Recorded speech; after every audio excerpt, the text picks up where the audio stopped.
Desde Marina Estrella os presentamos un Llano San Odyssey 37 del 2001 que tenemos en Valencia en venta.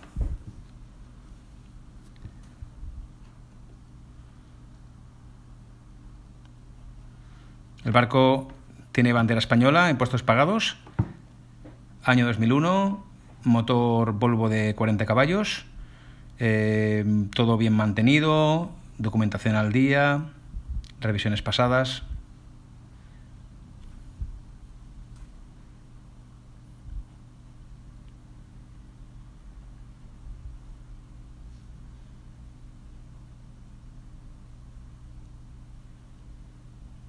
El barco dispone de un Génova enrollable, molinete eléctrico,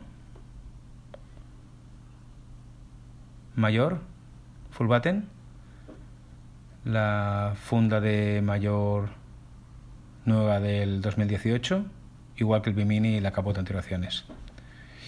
Interiores con suelo de madera. A estribor tenemos la cocina en L con una nevera grande. En popa, dos cabinas dobles.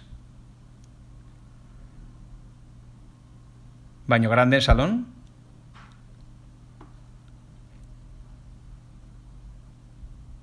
Y en proa la cabina principal con armarios.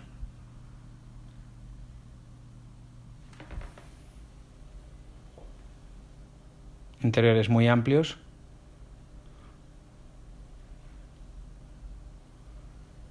La bañera queda muy despejada. Tiene la consola electrónica Raymarine, piloto automático, tridata. El barco está disponible para visitas en Valencia.